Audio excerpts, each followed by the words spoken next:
Hi there. My name is Dr. Katrina Cox, and I'm a naturopathic doctor and the author of The Opportunity in Cancer.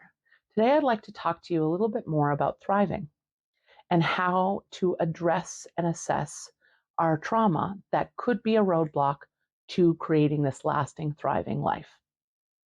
Unraveling trauma is a big part of the cancer recovery journey. Some of us don't even recognize it, that is that important.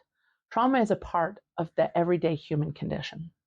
All of us at some point will experience trauma from the minute that we're born, whether it be physical, mental, or emotional. The trauma associated with cancer is generally felt on all three levels.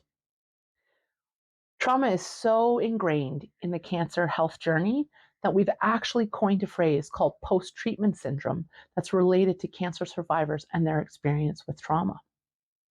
This post-treatment syndrome is very much like PTSD, in that many cancer survivors will have triggers that bring them back to that survivorship state and into that cancer realm.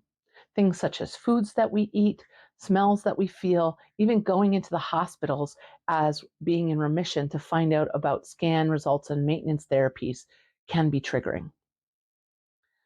One of the ways that I first experienced post-treatment syndrome and these triggers and traumas was when I accompanied my mom to treatment. My dad was originally diagnosed first and went through all the conventional treatments and then became the support network for my mom.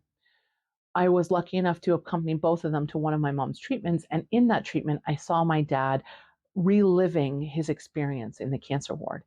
He gave a running diatribe of all the things that he had experienced with my mom and I as we walked through the cancer halls. I looked at him and felt like something was missing because he was agitating my mom, and it was clear that my dad was agitated as well. That was my first experience with post-treatment syndrome. My dad, as being a supporter for my mom, had to walk through those same halls and see many of the same things, smell many of the same things that he had to experience while he was going through his own cancer journey. These triggers really brought him back into that survivorship state, and they didn't allow him to move beyond his experience with cancer and thrive. So one of the first things I do when I'm working with patients is I discover what their triggers are.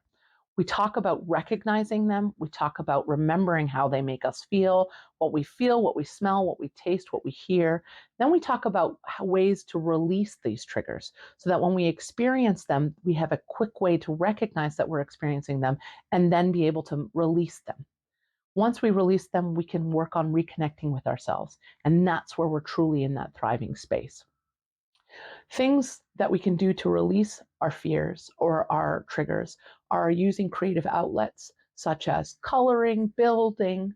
It can be something as simple as working and tinkering on motorcycles, for example. Anything that allows us to move through emotions with our hands and with a creative outlet. Dancing is another wonderful experience that we can work on releasing our triggers. Healing these triggers help us engage in this trauma recovery work. And when that happens, we start to empty our trauma bucket. Emptying our trauma bucket is the way to create space for us to continue thriving. If you'd like to learn more, I really encourage you to read my book, The Opportunity in Cancer, and join the Cancer Remission Mission.com to find the community that you're looking for and support so that you can heal your triggers and trauma and become thriving and move beyond survival.